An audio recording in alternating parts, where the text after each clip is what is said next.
All right, it is officially noon, so I think we should go ahead and get started. Welcome to the WVU Extension Service Cider School. This is the first session for this summer. Thank you so much to Mira for being our presenter today. And we also have joining us our principal investigator, Dr. Dolores Ignates. I don't think Jesse is here, but Jesse is also on this particular project. This material is based on a West Virginia Department of Agriculture Specialty Crop Block Grant. So we want to thank them for their support of this particular project as we move forward today and throughout the summer. If you are joining us, this is the first session. It is specifically going to be the intro to selection of apple cultivars, growing, and really the production side of a cider apple. As we talk about the industry over the next several weeks, I hope you'll also join us. Our next session will be next Wednesday on June 1st, and then we will be every Wednesday basically through the beginning of or middle of July. We also have some tours, so everything is being recorded over Zoom, and we will have those recordings available after they finish rendering, and we'll make sure all of those go out to anyone that registers for the sessions. And if you're joining us on Facebook Live, you can also ask questions there and find our content a little bit later. All of the recordings will be available, and then all of this is virtual. We do have 2 tours that will be in person, so please reach out if you are interested in joining us for those. I'm going to go ahead and turn it over to our presenter, Dr. Mira Danilovich, and in about 10 or 15 minutes, we will do our first poll. So I'll go ahead and stop sharing on my end. Thank you, Lisa, for this introduction and for making me the first speaker of this series. Okay, I should be able to break the ice and make it easy for everybody else. So let me start sharing my screen. And first of all, I do apologize for not having my camera on, but it started to run across my screen that my internet is very unstable. So I don't want to be dropping off. I already did about the time Lisa started talking, so I had to chime in again. So let me start sharing my screen. Here we go, share. And, oh, come on. All right. All right, I hope you see this. Looks good. Excellent, thank you. Well, let me start with one of the major things, before we start thinking about establishing a planting, whether you're talking 10 trees or 10,000 trees, you still have to do certain things ahead of time and make your plans. So especially these days, everything is so darn expensive. I was just checking some of the varieties that I just grafted, and I needed some more information on them. And I went into Cummins Nursery, and they're selling some of those trees $39 a tree. So can you imagine? Here you have on my introductory slide. This is a scene of where we have our orchard when I was just measuring and marking the spots where I was going to plant the trees. So this is high density orchard. It was like on 6 feet apart, and I have like 70 trees in a single row, and I have 8 rows. So do the math, and about $40 a pop, or maybe $30 for not premium trees. So that's an extremely high input, and it costs a lot of money. So you better do your homework ahead of time and don't pay and learn on your mistakes. So in theme with that, actually in sync with that, we need to know what we're actually looking for when we are talking about the proper choice of trees and varieties. So here we have the when it comes to the trees, the good winter hardness. Then you have to think about whether or not this tree is going to produce annually, or is it going to produce so much one year that is going to be the limb buster, and then the next year is just going to take a vacation and you're not going to see a single apple on it. Another thing is also, how soon after planting these trees are going to produce. Resistant to major apple diseases, that's a major thing too. You know that recently somebody was talking about the rise in prices for the fertilizers. Well, the pesticides are insecticides and fungicides are not far behind. And it is going to impact your bottom line, how much you're going to spend on your spray bills. So that's important thing. Oops, let me go back for a second. When it comes to the fruit, again, the sugar content, acidity, aromatics, the tannin content, and overall the complexity of a taste. We have done some preliminary studies in preparation for some additional grants, and Michael Guttenson did most of that lab work, and so in his session he's going to be talking about that, but I'm just going to steal a little bit of his thunder by saying that he has found what we basically anticipated. He has proven that to be truth, that in hybridization over the years and years and years and decades, we have bred out some of the essential qualities of the apples out. We were chasing the color, we were chasing the size, the shape, all on the expense of a taste. So when it comes to particularly cider apples, the taste is one of the major components here. So keep that in mind. Why is the variety selection important? Well, the hard cider is product of fermentation. So in fermentation, to start and be successful and get you where you're heading, you have to have sugar, high concentration of sugar. And it has to be the natural sugar. You do not want to add some sugar to it. So you have to have, that's number one, bricks as we refer to them, or sugar within the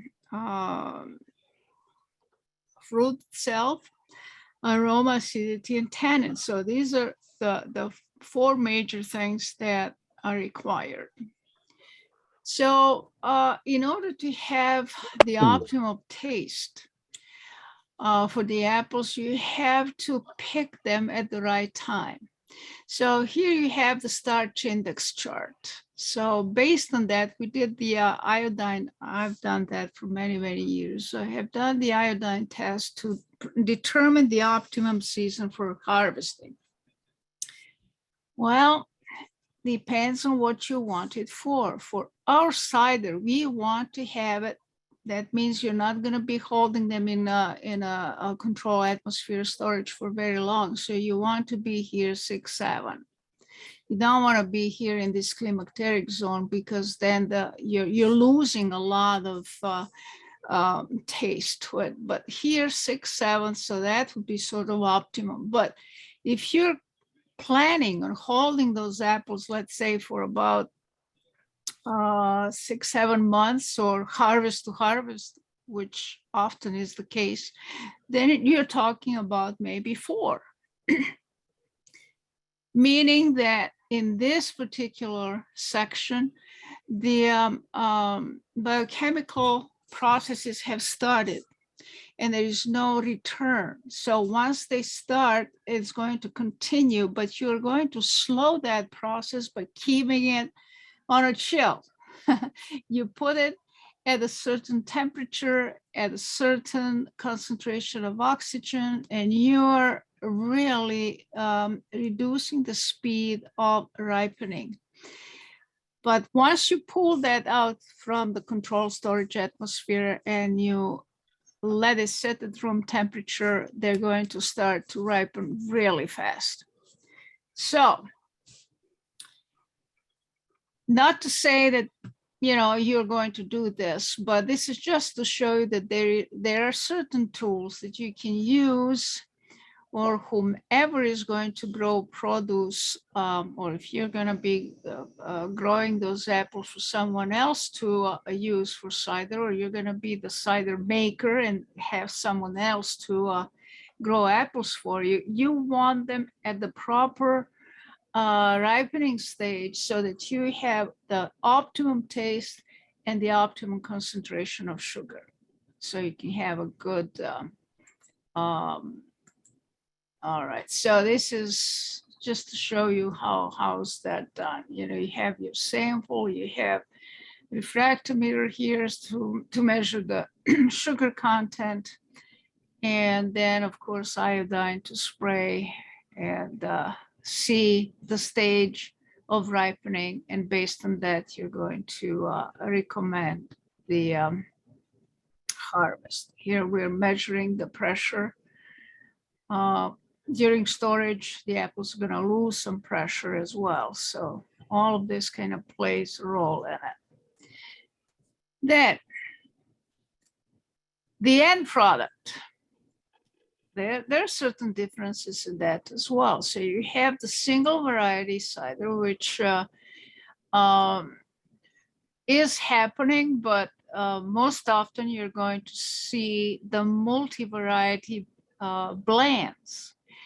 So in the multi-variety blends, you have the sugar, you have the acidity, you have the tannin, you have the alcohol content. So certain varieties, like for example, crab apples, are going to have a complexity of taste, and they're often used to add that what's missing in some of the more known varieties. So you're going to be adding some of the that complex taste to it. You can use certain varieties like let's say Redfield, for example. That's one that has relatively high acid content. And then you're going to use something like let's say Tramelin's bitter or something like that with a little bit higher tannin content. And so, in order to achieve that optimum blend.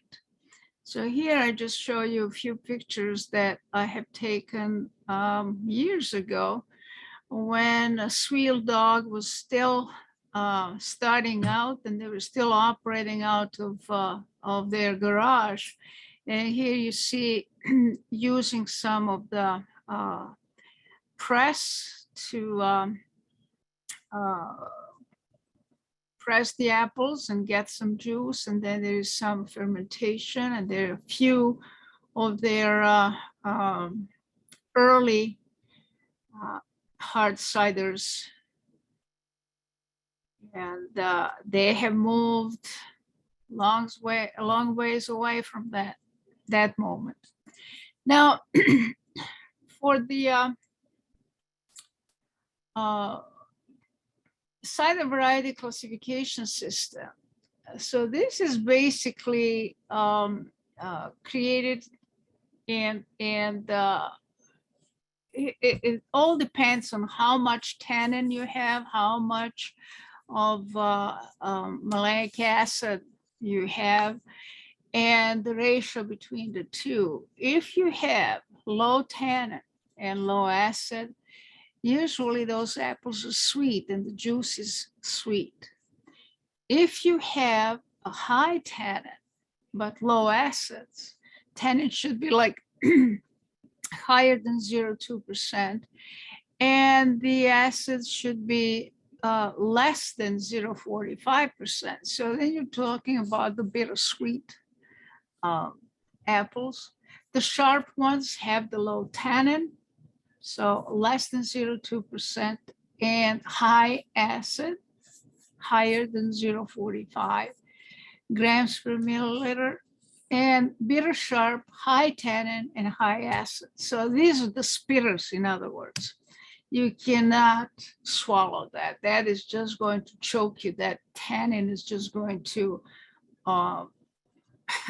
close your throat. You won't be able to swallow that. So when we're blending, all three of these are going to, or four are going to play a role in it. Plus, you're going to get some of the aromatics in. So you have sweets, again, 30 to 60% tarts, tart apples, 20 to 40%, bitter, 5 to 20%, aromatic, 10 to 20%. And so hopefully, it's just like making a wine. You will have to taste it and see what you like and adjust those ratios till you get to something that is really well balanced and pleasing, that is going to be refreshing. Now, I put some of these apples. Most of these, actually, I was searching through literature and trying to find some stuff. I put this together several years ago. And ever since, I'm trying to add a few things. As a matter of fact, I did add some stuff this morning. And whether it's referred to the disease resistance there, or maybe, the classification, because sometimes you find a variety that might be put in bitter sharp and then ends up being sharp and so forth. So I would kind of comb through to find where most of the literature put that particular variety in which category. And so I will kind of make adjustments if I had to. So how do you read this? Besides this, sweet, bittersweet, bitter sharp, and sharp, what else do you find here? If you look at here in bittersweet, for example, ginger gold, MR means moderately resistant. FB would be fire blight, susceptible to cedar, apple, rust. Grams golden, for example, moderately tolerant. AS would be apple scab, fire blight, powdery mildew, cedar apple rust. So you do have this legend down at the bottom, so it tells you exactly what it means, what these abbreviations are meaning. So anyway, last year, I gotta tell you that story right up front. I haven't had that sprayed. Of course, ever since we started that orchard here in Morgantown at our animal farm, we have about 2 acres. And I have some 50 plus, almost 60 varieties. I just added a few yesterday. So we started planting in 2018. Then 19, COVID came. Last year in 21, we started doing a little bit more, but still we were not in a full program. So last year I haven't had that orchard sprayed, but maybe a couple, 3 times only. And that was a perfect year for me to do some disease susceptibility or relative susceptibility to diseases. We had very little interference with fungicides. So I let it go, and it was let me tell you, it was a full-blown infection for many of these diseases. And another thing is, this is something that I'm going to be adding to this chart, the susceptibility to bitter rot. It seems that just about every single one, but very few, is susceptible, from highly susceptible to moderately susceptible. But just about everyone, except for, as I said, maybe a handful, showed tolerance to it. So that's going to be important. This year, for example, what I didn't want to have the same issue, knowing that I had tremendous inoculum pressure within the orchard. I was on it at the bud break.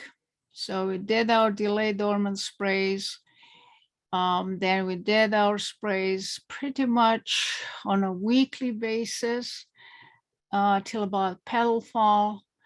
And then after the petal fall, we started incorporating a little bit of insecticide to control. In my case here at Morgantown was the plum curculia that just decimated our apples last year. So I had to be on it to prevent any further damage. We cannot afford, nobody can afford to lose the whole crop. And fortunately, I didn't have too much last year to begin with. So here, just wanted to show you a nice little poster of all these old varieties that are used in cider making. And I took this picture when I was visiting Lewisburg, one of our cideries down there. So this is kind of interesting. And I can tell you, most of these apples are actually grown in West Virginia. So this is something, to have not just the decoration on the wall, but also as a guide, what you can look for and try to get. Now, let's start with our apples. I've had them here in alphabetical order. And so most of these apples have had home in the boundaries of West Virginia for as long as they've been in production. So at least, it's almost a couple hundred years. And let me back up just for a minute. When I was first looking into the old varieties that were grown in West Virginia, I was just concentrating on West Virginia. And then what do you expect? Being the non-native of West Virginia and not native of US, I really didn't even think in terms of West Virginia at one point being together with Virginia. That was all one state.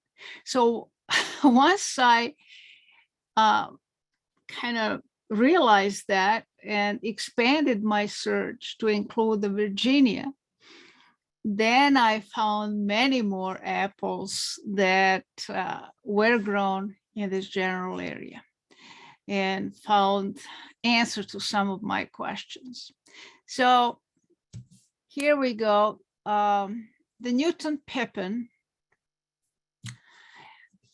originated in New York back in the 1700s, but it was well established, in Virginia. And this was also one of the apples grown by Thomas Jefferson, you know, and George Washington and Franklin. So they really enjoyed this apple. They liked it a lot. Even, you know, this is sort of an interesting tidbit. Queen Victoria removed all the taxes for the Newton Pepin that made across the ocean. She loved that apple so much. And from the standpoint of cider making, this is really excellent, excellent variety. It is full of juice. It has great, you know, taste, and makes excellent cider. Alexander, one of the very old ones, and I did find some, I think, thanks to one of our master gardeners from Morgan County, Molly Farrow. She provided the sign wood for me, and so I grafted it, and I do have, I think, 1 or 2 trees in the orchard. So this one is interesting because it came from Ukraine, and it was found or discovered in the 1700s and made it across to England by 1805. And this is one of the first 4 Russian apples to be imported to US. So the tree has vigorous growth habit. It's extremely winter hardy. Precocious, meaning that it starts to produce fruit early. It is heavy cropper and produces fruit regularly. Blooms in a mid-season. So for us around here, that means it bloomed in April, mid-April, for around the 20th. And it does ripen end of September, beginning of October. And if you look at this fruit, it's really beautiful. The base color is greenish yellow, but it has that covering of red, slightly striped. So it is also a beautiful fruit to look at.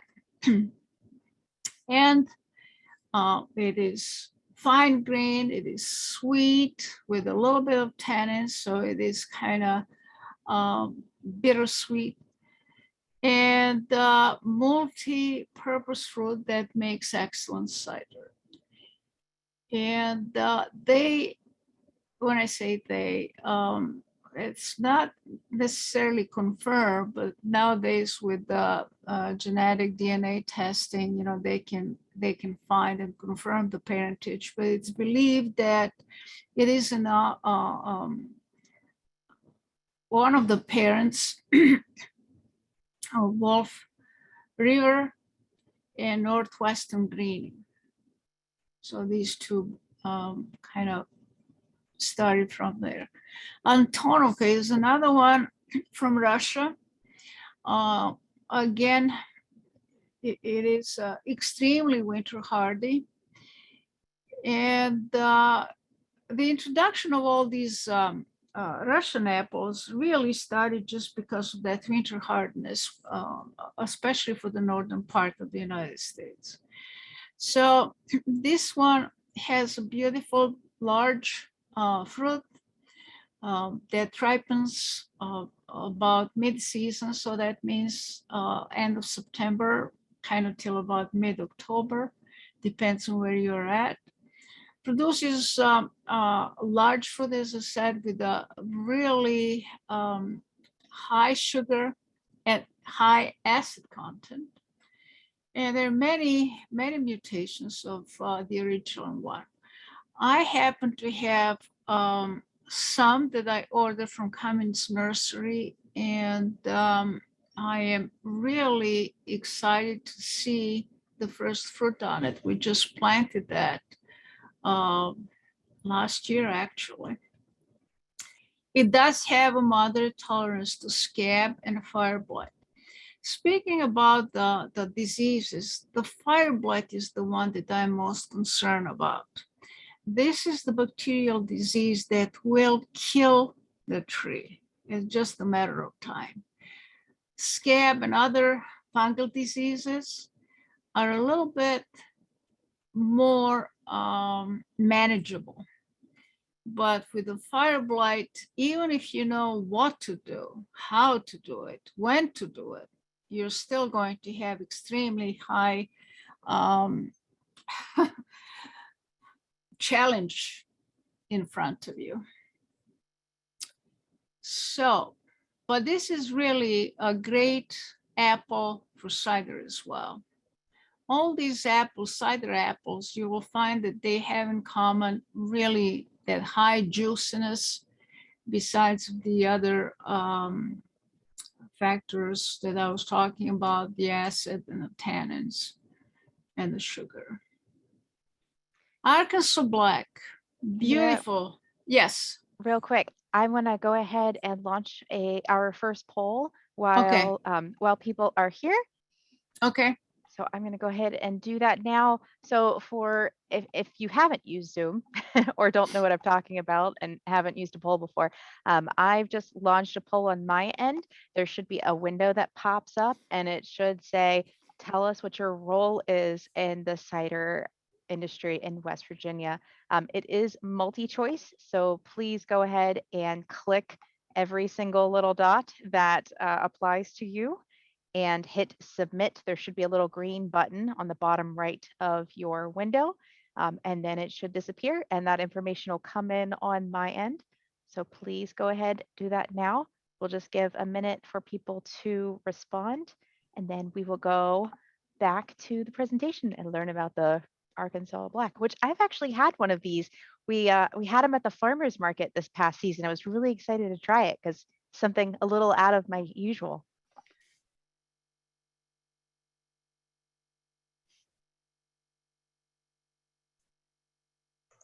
And while people fill that out, Mira, if I can ask a question. So when you are preparing for the cider industry, would you recommend a mono variety, or would you recommend, some combinations of different varieties? What is the best practice? Well, you do not want to go with the monoculture. And one of the main reasons is that, first of all, you are setting yourself for a potential disaster by if you choose the variety that you really like, but it flowers early. So there you go. You have one of these late frosts and you're wiped out. Secondly, if you have monoculture, you're selecting for diseases and for insects. So it's going to be a little bit more difficult to control that in the long run. Then you're also facing the issue of requirement for the cross-pollination. You have to have at least another variety. Very, very few apples are self-fruitful. 99.99% are requiring the cross-pollination. So, you have to have that. So to answer your question in not too many words would be, it would be best if you have a combination of varieties. However, I would not recommend you go and you plant like 2 trees of one and 2 trees of the other and 2 trees of the third one all in one row. That's going to be a nightmare. Yeah. Not only for maintenance, but also for harvest. So if you are having a larger orchard, it doesn't have to be hundreds of acres, even 2 acres. Have 1 row of one variety, 1 row of the other, 3rd row, the 3rd one, and try to pick the varieties that will have approximately same time of bloom, or at least the bloom is going to overlap, so that you do have the cross-pollination going for you. And when it comes to maintenance, I'll tell you my experience here right now with these 50, 60 varieties that I have. It was a nightmare. I had caught already some plum curculio, which is a bug. It's a hard shell beetle with a snout. And what it does, it makes that moon crescent shape incision and then deposit the eggs. So I opened up one of these and I was actually able to photograph the egg. So it just happened. It was very fresh scar. Well, if I had all the varieties that were in petal fall at the same time, I would have been able to go in and spray. Well, guess what? I had some varieties that were just in pink, some are in full bloom, some are just thinking about waking up, so I could not go in and legally apply insecticide because I would have wiped out the bees. So I couldn't do that. So I had to wait. And my first insecticide went about a week ago. That's when all of them were finally in petal fall. But in the meantime, I sustained a little bit of a damage by plum curculio. And these are on the varieties that were first to open up. So you're talking here, Virginia crab that started to flower. I swear, probably at the very beginning of April. And then I had one of these late bloomers, that just finished blooming last week. So you got to do a combination of varieties for the cross-pollination and from the standpoint of securing your production a little bit. That's incredible that they're still blooming. So thank you, everybody, for filling out that poll. It looks like we do have several people that are apple producers in the audience, as well as people doing both sweet and hard cider. And then there's a bunch of people that have clicked other. Thank you for adding information in the chat. Several beekeepers in the audience, which is really exciting. Some master gardeners and future apple producers. So thank you all for joining us. And Mira, I will let you get back to talking about varieties. Thank you. All right. Great. Let's see. Arkansas Black. Can you remove that poll from the screen? Oh, you might have to click off of it. It closed on my end. Okay, because I'm afraid if I click, okay. Last time I clicked, I got off the web. Okay, Arkansas Black.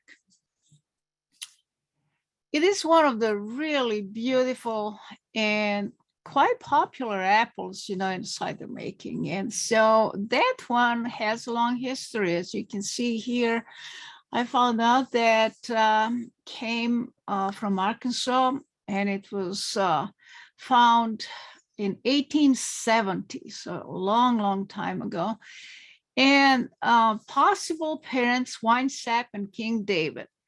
And when you look at it, it does remind you of King David a little bit with that color, except that this color of this picture doesn't really do it justice. When you look at Arkansas Black, that's why it has that name. That red color is so dark, it is almost black. And it does have a little bit of that waxy bloom on it. So it's rather pretty.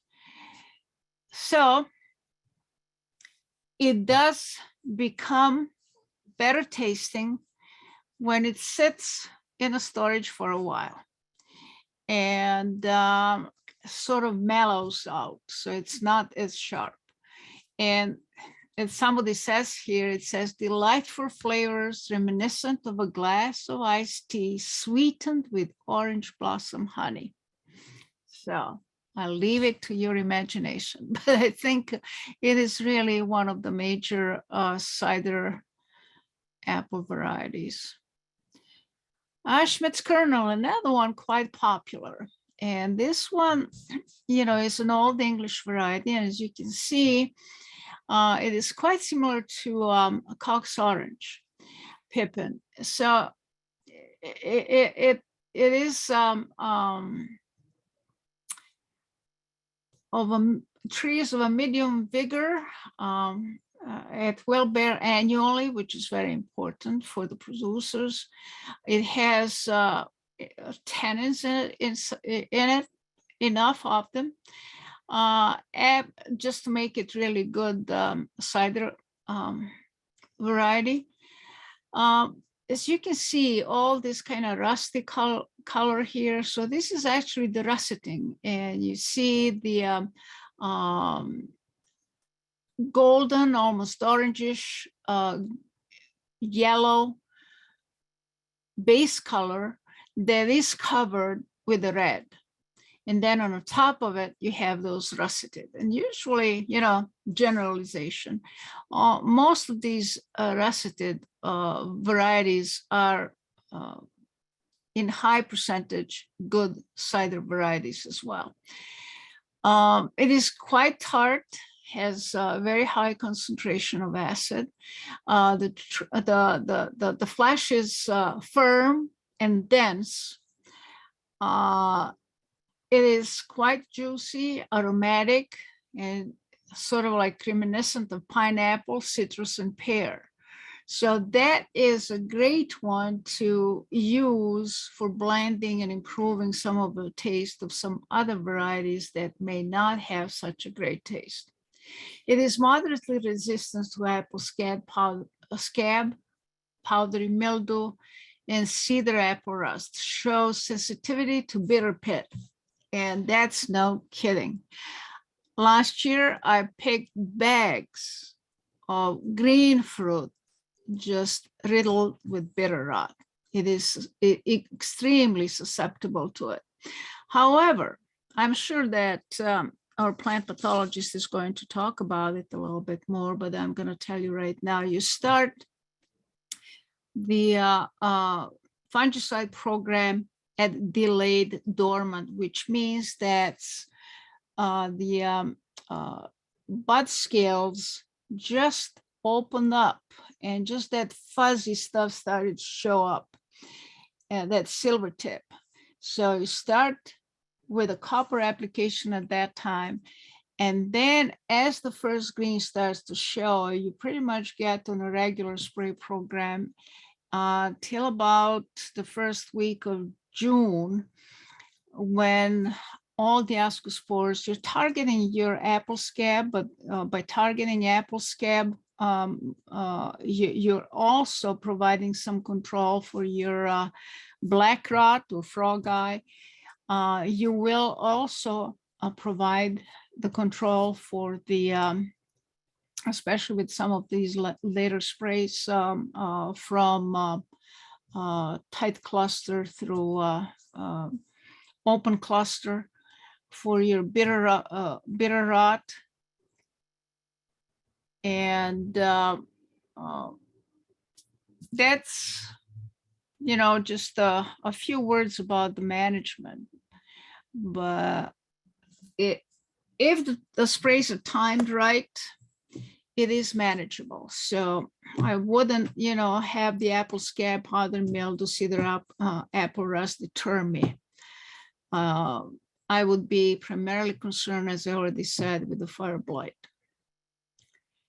Baldwin or woodpecker also, that's another name that this variety is known. It started back in Massachusetts in the 1700s. And it was one of the primary apples in the area prior to the lethal freeze of 34.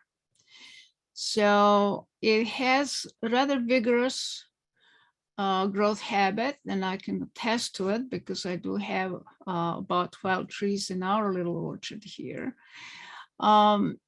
It is spreading. It is relatively easy to grow, ripens in late October, and it is very, very precocious. I mean, the very first year I planted those trees, I missed a couple of buds because I was taking off the flower buds for the first couple of years, well, 3 years since the COVID came. I didn't want any flower buds on the trees because this is one of the most critical stages for the fire blight. The fire blight infections begin in bloom, and then they spread and attack other parts. You can have the shoot blight and whatnot. So to prevent that from happening, I was pruning off every single flower bud. So here, I might have not taken all of them because I come back in October. Well, before that, but it was quite visible in October with those red apples hanging on one little tree. And I had 2 apples on either side. It was just like a scale, one on one, the other apple on the other one.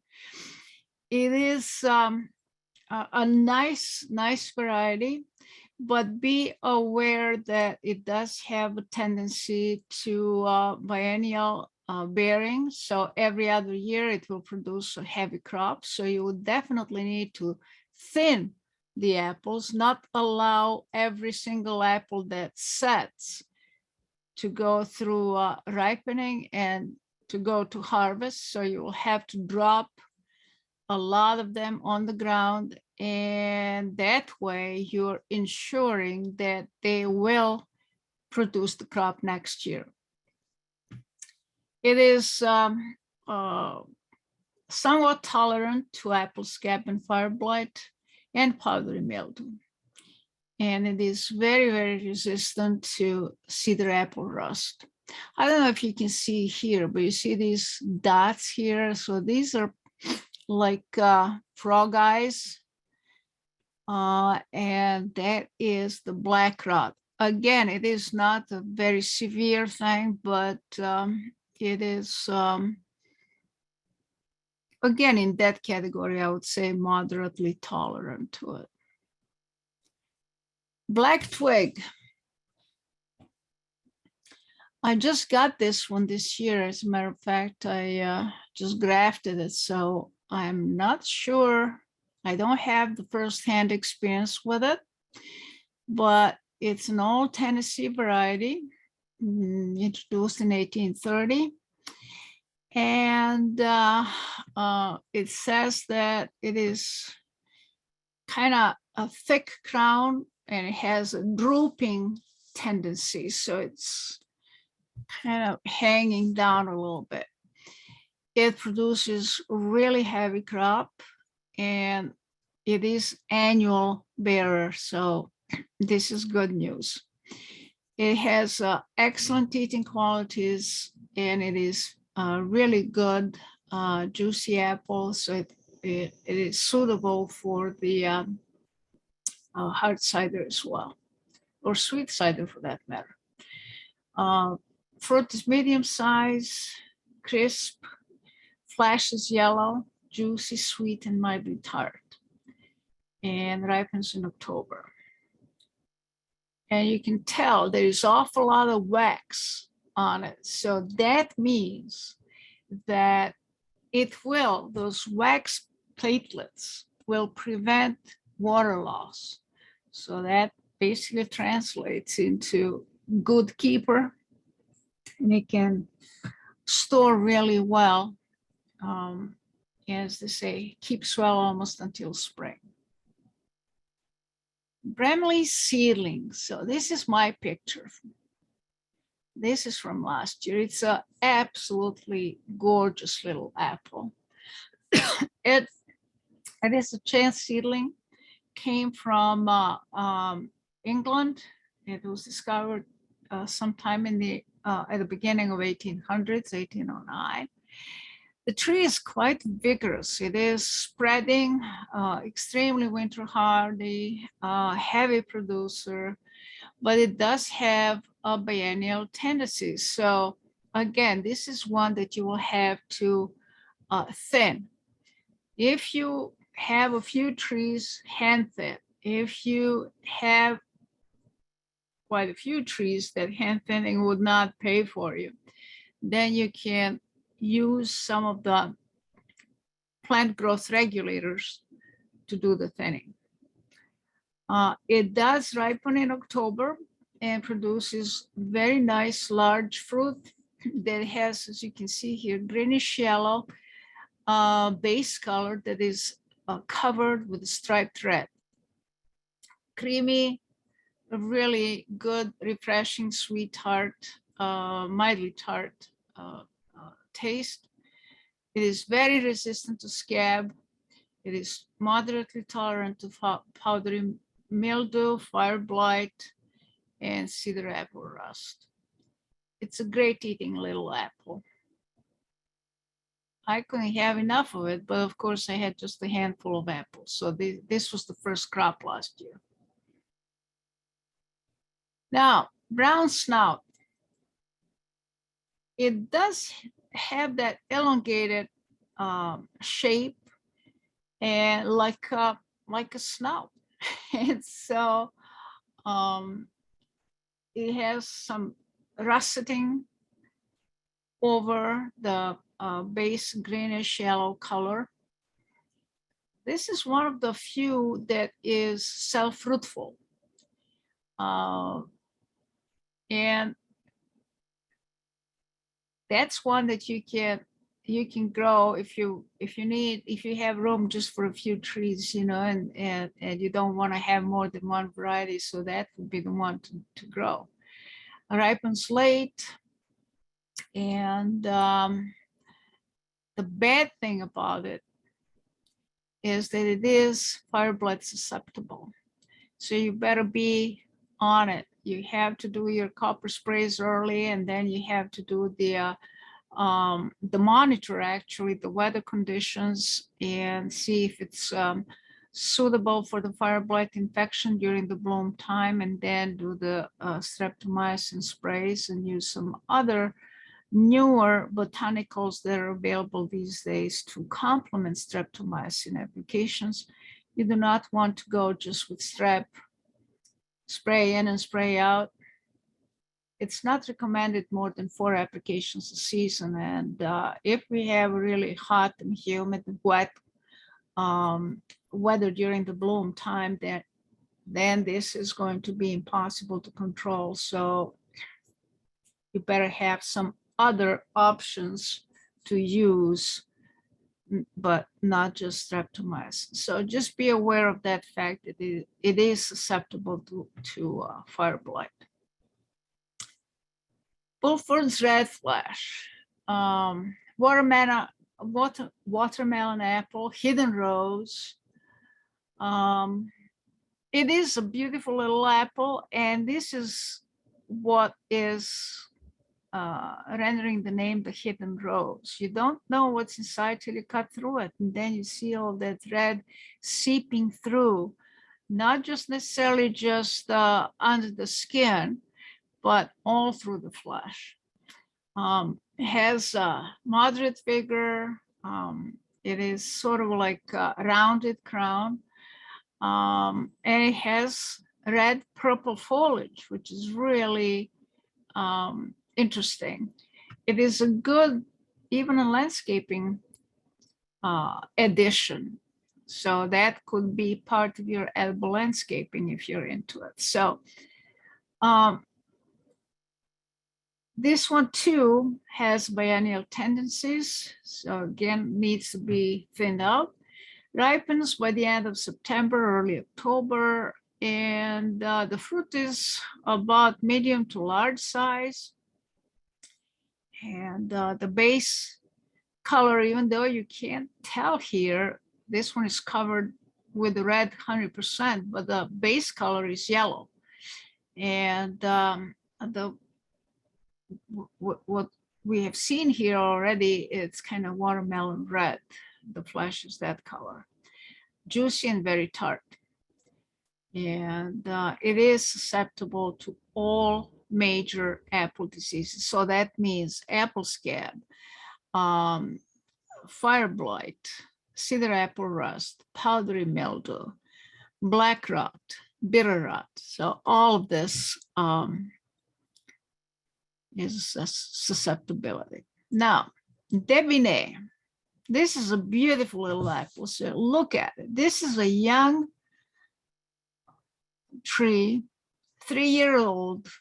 Look at how many apples. That's actually too many apples for a 3-year-old tree. But look at it. It's sort of like a medium size.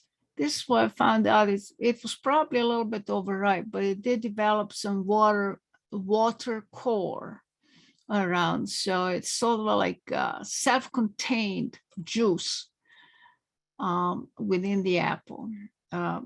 Tastes fairly good. Originated in England, which is kind of back in 1800s. So it's bittersweet. It is self-fertile. That's another one. Besides that, brown snout. Produces larger fruit when it's cross-pollinated, and that's true for every fruit. When you have the cross-pollination, you have some foreign genetic material present there, and so it kind of influences the size of a fruit. Blooms in mid-season, ripens very early, and as you can see here, the base color here is sort of a greenish, and then you see the stripes, has a little bit of a red blush, and then stripes. Susceptible, very susceptible to bitter rot, moderately susceptible to black rot. And kind of tolerates scab and fire blight and powdery mildew and cedar apple rust. So this is really a nice variety to have in your mix. Mira, before you go on to the other one, can you go back to the previous one? And I did want you to just expand. You said, sorry, I messed you up. This one? No, go back forward. Where you were mentioning there's too many fruits on a 3-year-old tree. Can you just expand a little bit for the benefit of the other participants? Yeah. Okay. Yeah. You should actually leave a certain number of fruits per diameter, inch diameter of your trunk. If you see here, my trunk is just a twig. It's maybe an inch, and that's if we stretch it. So I should have had more than maybe 4 or 5 apples on it. But I had too many.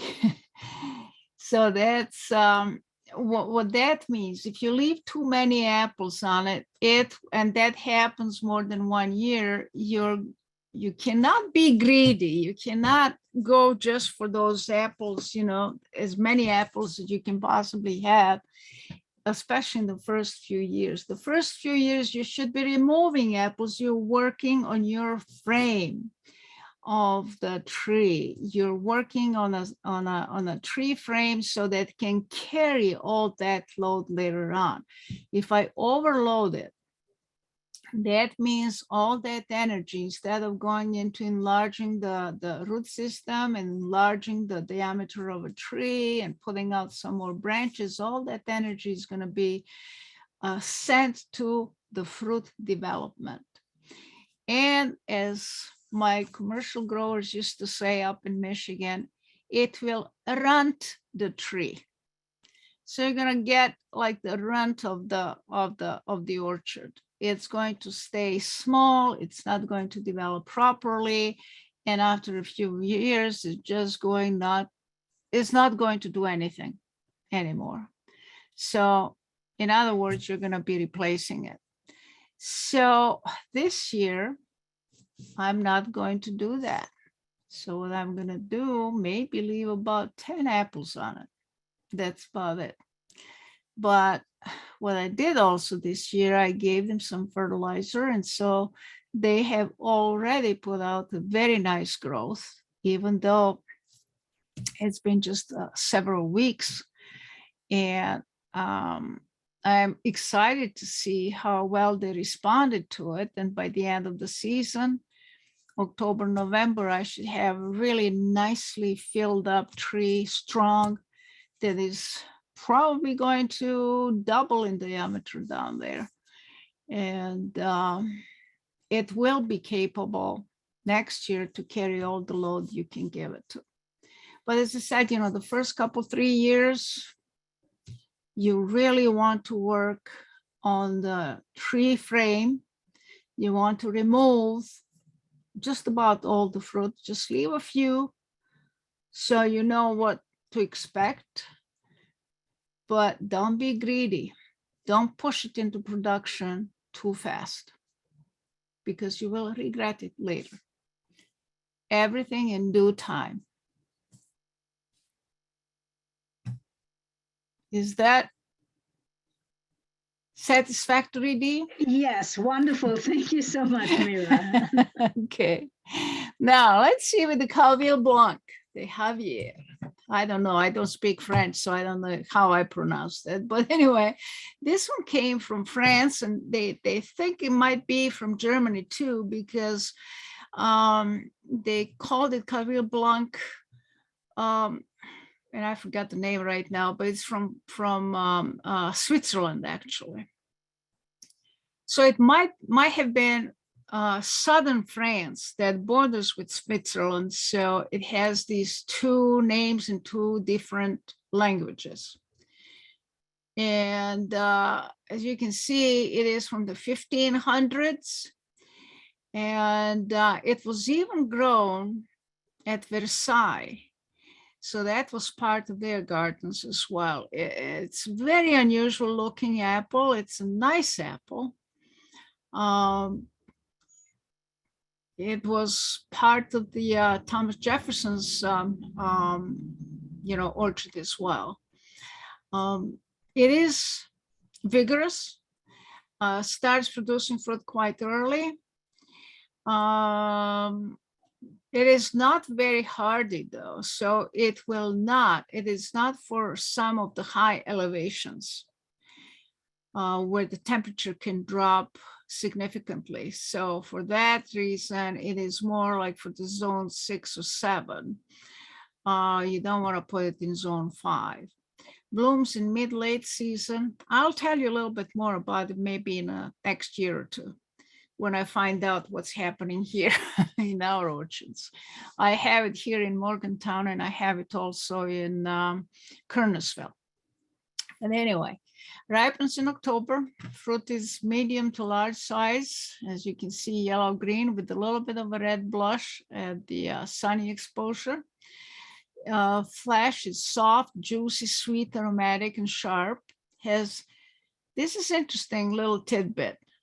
The highest concentration of vitamin C in just about all apples. It has more vitamin C than orange. It is excellent for cooking, cider, and of course it is, because it has a lot of juice in it, and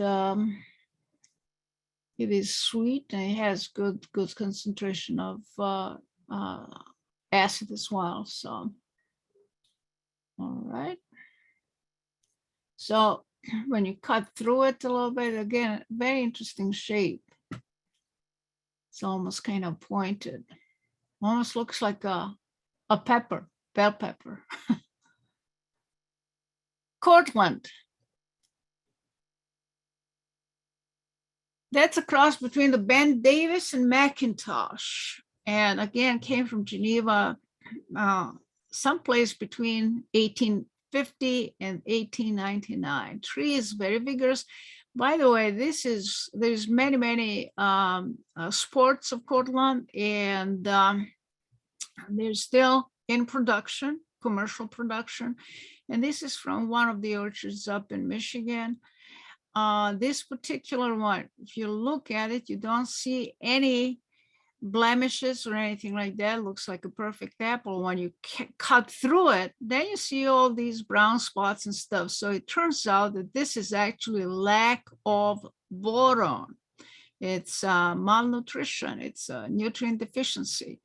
Boron is essential building block for the cell walls. And when you don't have enough boron, they're going to start to collapse. And the result is this browning through it.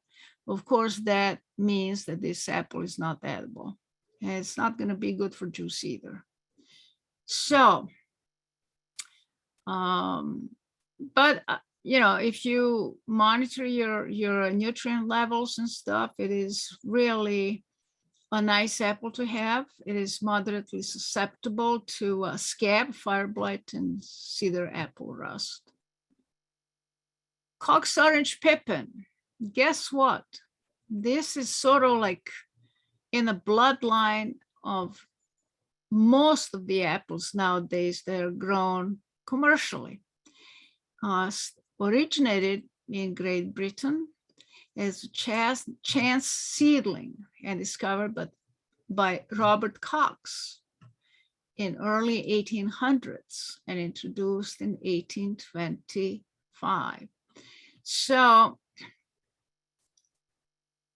can't you recognize a little bit of Cox Orange in Gala when you look at this, especially some of the early Galas that had this primarily greenish yellow, orangish base color and that this stripiness around. So that's a little bit of blood of Cox Orange that comes through. It is nice and firm taste. Juicy, mildly tart, quite aromatic.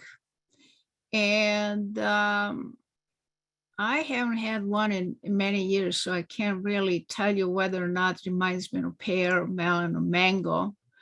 But it is a unique taste, quite aromatic, and it is really a great apple for blending.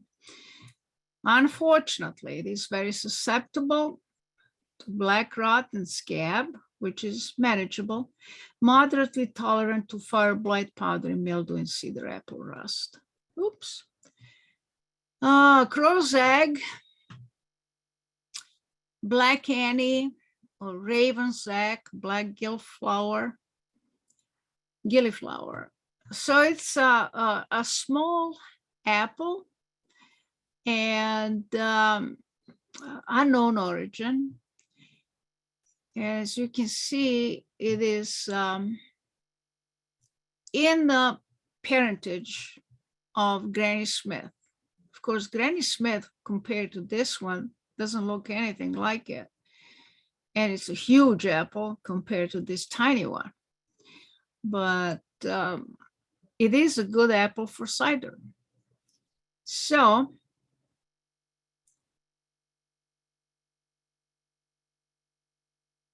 if you need a little bit more information on it, I think you can find it in some of the additional, readings that I put together for you. So I don't have a personal experience with this particular one. Duchess of Waldenberg, on the other hand, I do. This one is beautiful apple when it comes to taste. It came from Russia in the early 18th century. Very extremely hardy tree. I mean, you can grow this in North Dakota with no problems. Very hardy tree, very heavy producer, flower in early to mid-season, and ripens relatively early. So you're talking end of September. In many cases, fruit is more large than medium. But then again, depends on how much of a crop load you have on that tree. If you have a larger crop load, the fruit is naturally going to be a little bit smaller. It has very good flavor, aromatic, has good balance between the sugar and the acids. Maybe slightly on a tart side, slightly more on a tart side. Maybe that's why I like it.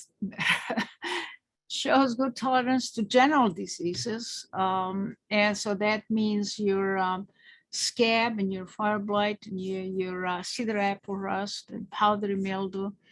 So it has some good attributes. So this is really one to seriously consider.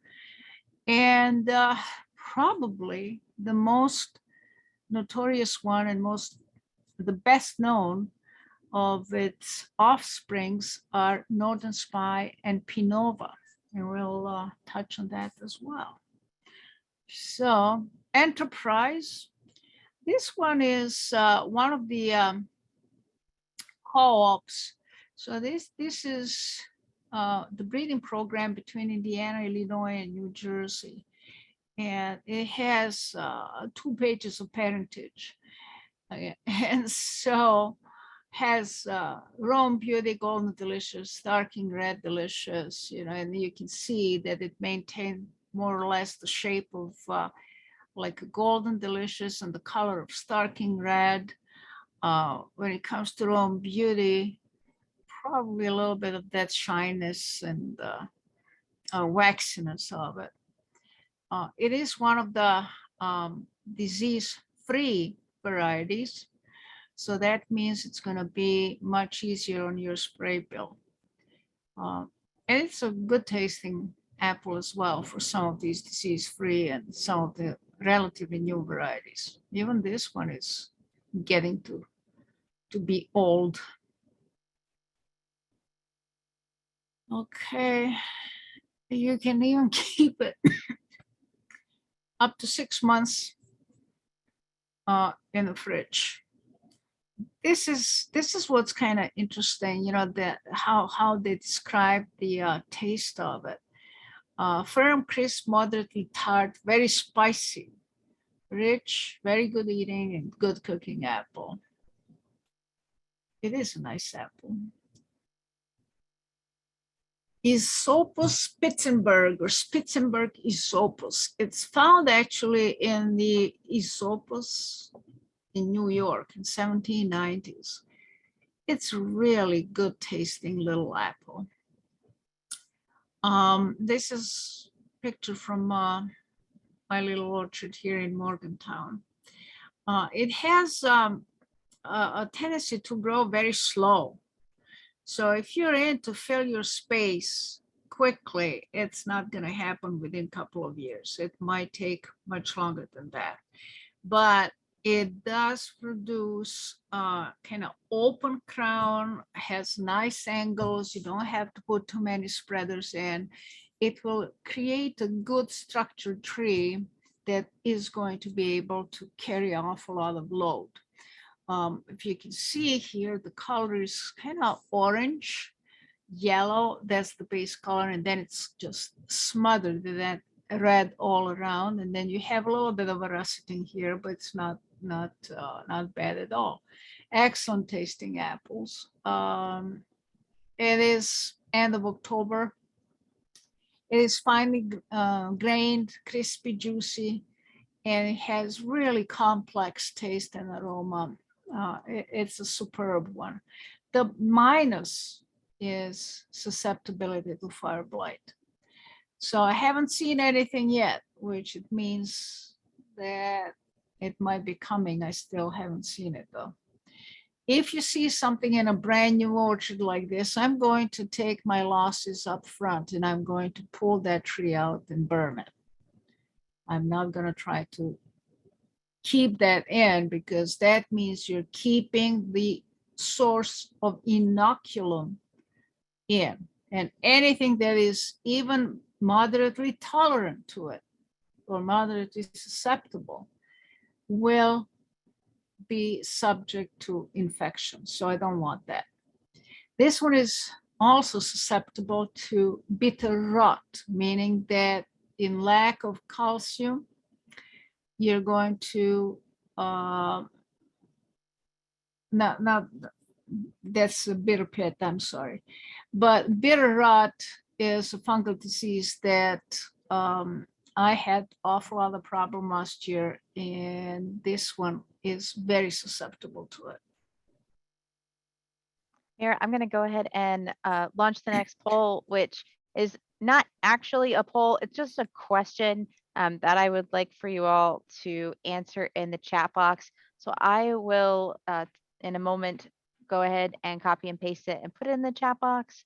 But I just want to bring it to your attention that we do have another question we'd like for you to think about and answer about the challenges. What challenges do you specifically see for apple growers for the cider industry in West Virginia? So everything that you can think of, thinking about improvements, please go ahead and put that into the chat box. Thank you. And Mary, you're probably gonna have to close out of that. Hopefully it doesn't crash anything.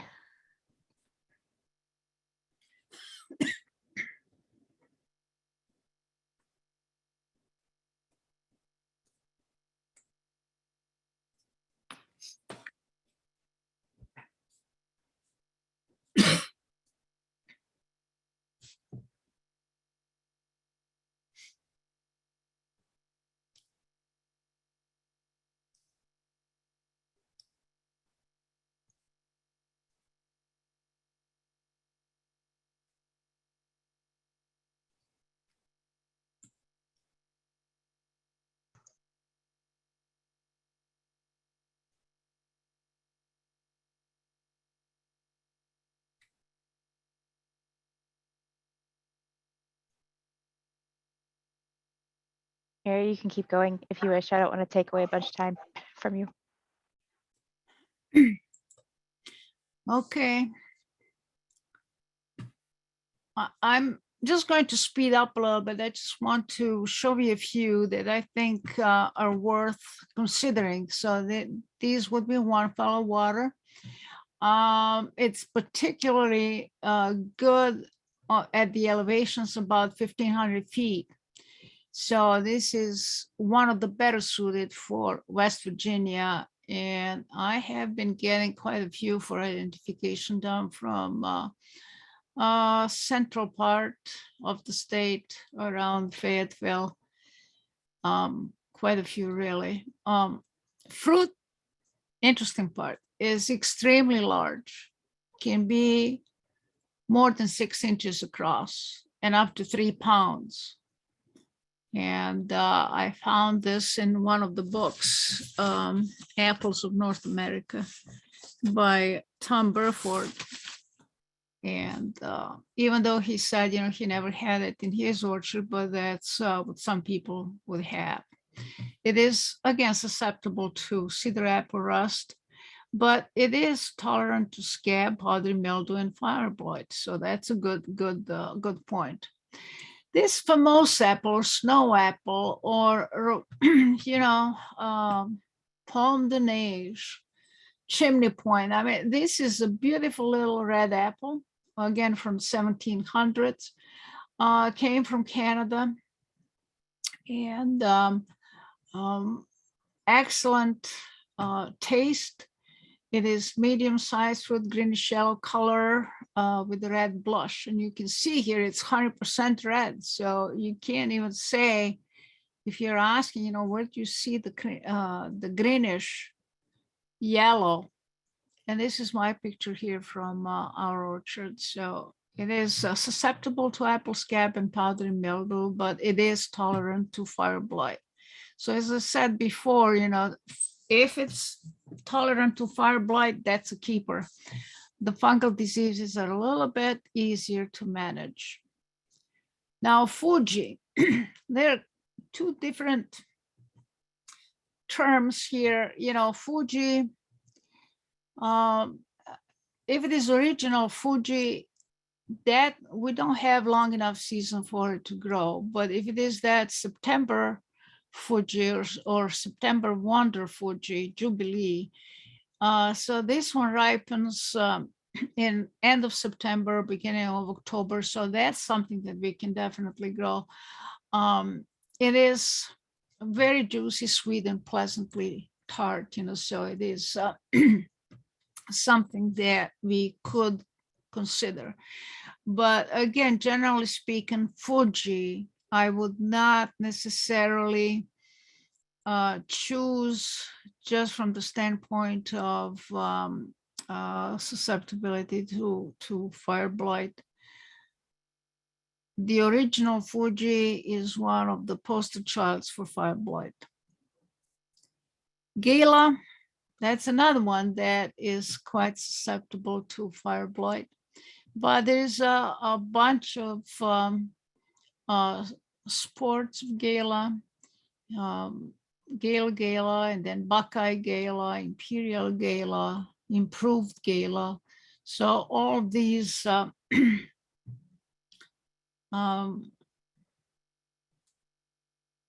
sweet. And if you need something like for sugar and you are on a lookout for particularly fire blight, you might consider it. Mira, there's a Yes. question in the chat. Would mason bees be effective in pollinating these apple trees? Definitely. Just related to that, during the bloom time, if you have any dandelions, please cut them down. If you have dandelions in your orchard during the bloom time, cut the grass down, cut the dandelions down, because the bees are no dummies. They're going to hover and stay down closer to the ground and feed on dandelion pollen rather than go up in a tree and feed on the pollen, collect the pollen of the apples. So your apples are not getting pollinated. And that's the reason I'm saying cut down the dandelions during the bloom time. Once the bloom is done and everything, then you still might want to cut the dandelions from your orchard, because you will be putting some insecticides and you do not want those bees to hang around your orchard after the pollination. Okay. Now there is Gallerina, one of these moderately resistant to scab, mildew, and fire blight. Another one that would definitely be in the running as one of the more resistant, disease-resistant varieties. Let's see, Gillipin, it's almost a couple hundred years old, from Virginia, parentage unknown. A name actually came from Delaware, and that's kind of interesting little tidbit. Medium-sized fruit. I still don't have, I don't know if I have the, oh, there it is. The fruit. So you can see it has a very short,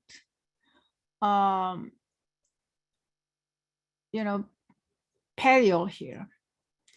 And so that may not be great, because the fruit is going to push off, especially if you have more than two, and you might have actually 3 or 4. But in this case, when you have that petiole very, very short, they're going to push off, and the tree is going, the fruit is going to drop. But as you can see, medium to large fruit with a yellowish greenish base color striped with red.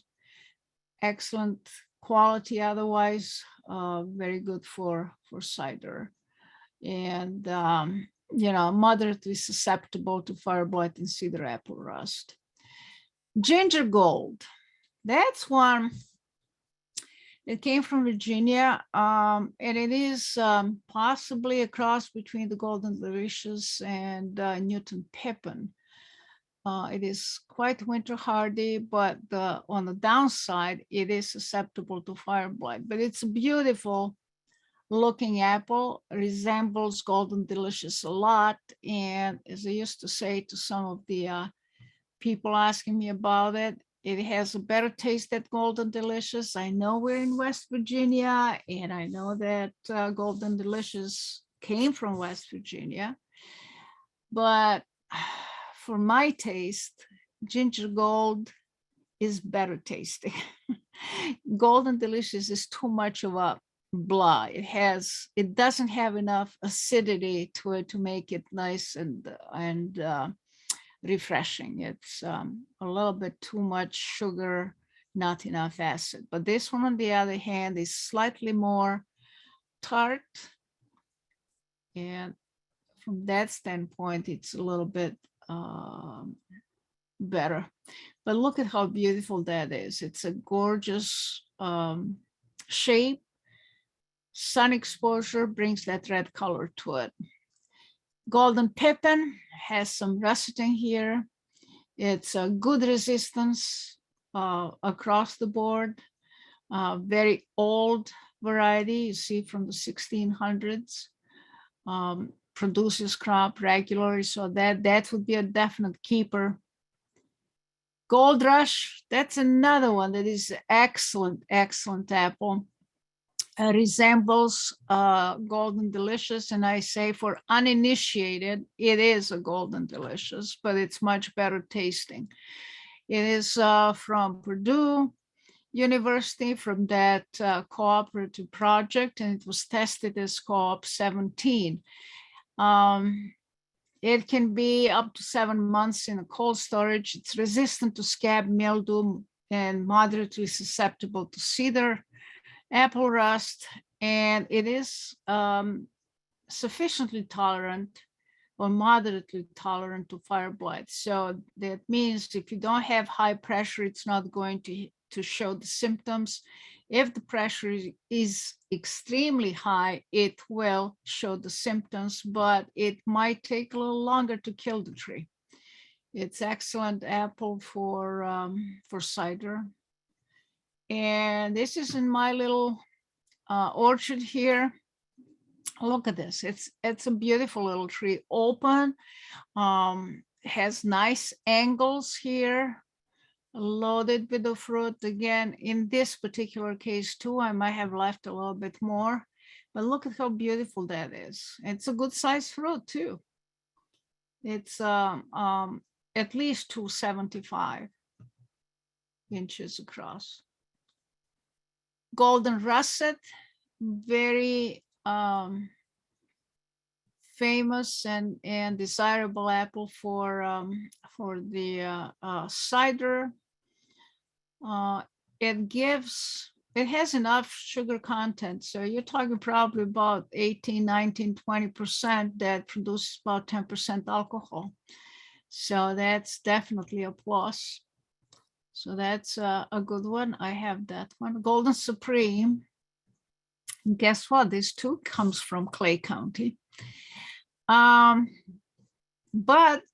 there is a little dispute here. Someone said it might come actually from Idaho, but what I found, it's coming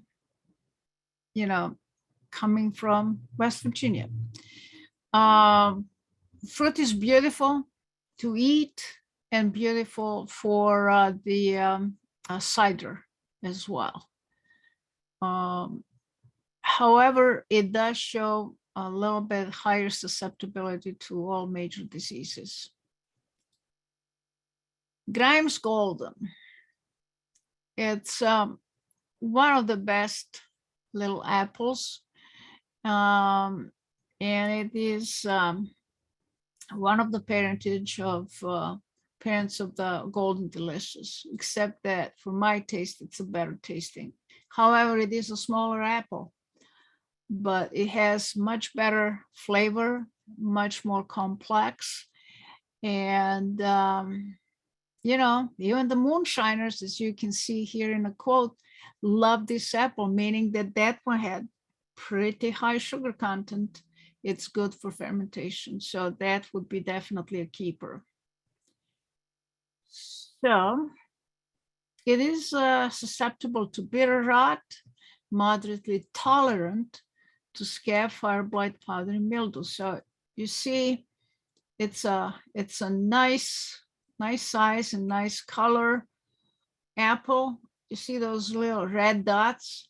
Don't worry about it. This is just scale. It's San Jose scale. It will be controlled with insecticides. I said last year I did not use any insecticide. Just once I used 7 to get rid of the Japanese beetles, but nothing else. And still, for not being sprayed, this looks awfully good. Grafenstein, beautiful apple. It's like a mosaic, and it tastes extremely well. Again, that would be something to consider. Honeycrisp, forget about it. I love this apple. It's beautiful, but it's a nightmare to grow. So this is one that has awful lot of problems horticulturally speaking, but it is a nice apple. It has awful lot of sugar. I had, when I was testing it for maturity, when I did maturity testing, it had as high sugar as more than 20%, 20, 22% in it. It's like self-contained cider package. Hangs on a tree for a very long time, but it does show some it has some other issues that would deter me from growing it myself. It shows some carbon toxicity. You know, you have seen some pale edges here around the edge of the leaf and stuff. So anyway, when it comes to disease tolerance, it's fairly decent. So it's not something that's gonna tip over and die on you. Herefordshire red streak. Another well-known cider apple. Again, ripens October, November. And yellow. The flesh is crisp, juicy, sweet, and tart, aromatic, slightly nutty taste. So it is something to be used for blending because it does add that complexity of taste. Makes really good cider. Harrison. So you have long stem, Harrison cider, again, very old, from 1700s. It is very precocious, winter hardy. You have some of these lenticels here kind of pronounced. Has relatively dry, coarse texture, but releases a lot of dark, syrupy juice when pressed. So because of that complex flavor, it is one to be added to your other cider for blending.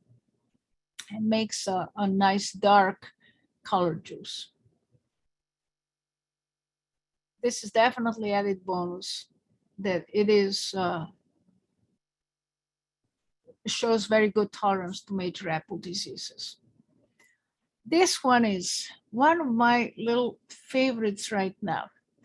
So far, that what I've seen in the orchard. It definitely looks great. The color is phenomenal, kind of fire engine red. The tree is low vigor, but very precocious. If you let it overproduce, it will take a vacation the following year. Blooms very late and ripens very late as well. And it is susceptible to scab and bitter rot. Okay, Jonafrey, that's one of these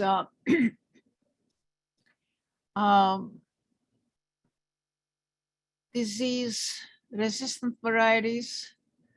And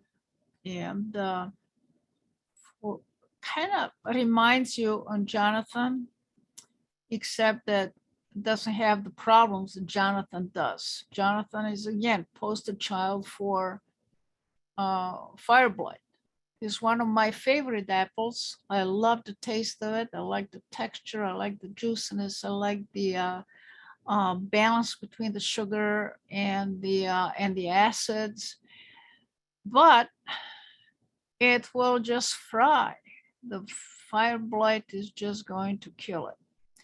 Jonathan has all these good attributes of Jonathan, but it is showing some significant disease resistance. So that's a keeper. I just told you about Jonathan. Carville Blanc, look at this.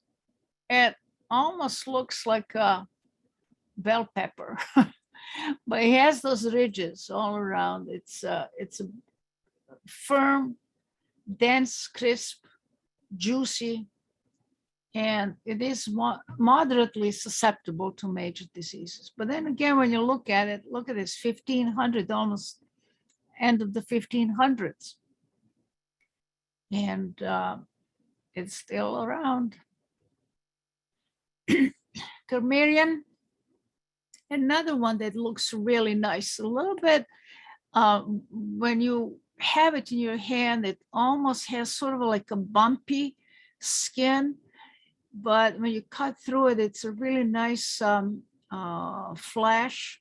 And when you bite into it, it's sort of a bitter a little bit, but it has a nice, pleasant taste. So this is definitely one to be considered. Keepsake comes from Minnesota, so you know it will tolerate cold temperatures. Very precocious, good producer, super bearer, blooms in mid-late season, ripens very late. And so sometimes it can have that red over 90% of its body. So it's tolerant to cedar apple rust and fire blight. So that would definitely make it on my list. Kids Orange Red, beautiful looking apple, ripens late, moderate tolerance to scab, cedar apple rust, and fire blight. King David, I can tell you, I found a new friend here. It is a chance seedling, but most likely cross between Jonathan and Wine Sap or Arkansas Black. Because when you look at it, that kind of dark here pigmentation kind of is reminiscent of Arkansas Black, but the white flesh is kind of like a Jonathan. It is very vigorous tree. The apples hang on the tree forever. Even though it had, and you can see here, these are the lesions of a black rot, that frog eye disease, but it hangs on a tree forever. I was in the orchard in December and I had some apples hanging from late October till December, just around Christmas time. And I picked it up and I ate it, and it was the most delicious apple ever. It is something that I would definitely consider. Here we go. Resistant to fire blight, that's a definite plus. Moderately susceptible to scab and cedar apple rust. But as I said, with timely applications of some fungicides a few times, you don't have to spray 20 times a year. But if you spray and you control the primary infection, after that you can kind of remove the fungicide for that matter. So you go from early, that delay dormant, through about first week of June. Then after that, you can just pretty much remove the fungicide. Kingston Black, my newly found poster child for bitter rot. That's why I put this picture here. I want you to see what I'm talking about. It is a beautiful tree, quite vigorous. This one is this is going to be the 4th year for it. And you see how nice and strong this is. It's about a couple inches diameter here. And it has nice spreading, strong limbs. It had plenty of fruit, but most of it I picked off while it was still green because it was just covered with that bitter rot. So on the positive side, it is bitter sharp and it's suitable for single variety cider. And it has balanced tannin, acid, and sugar. So that's something to be desired in many of the other varieties. Moderately susceptible to scab and fire blight, but it is very susceptible to bitter rot. Lady apple, this is one of the oldest apples ever. I mean, they think it is from this Appy. It's a short from Appia, meaning that this is the apple that was cultivated in Roman time during the Roman Empire. And the Roman soldiers were carrying the apples when they were going in their on their tours of duty. Ripens in late November. It holds really well, travels well. And it has high aroma. It's beautiful, aromatic apple, excellent taste, keeps well.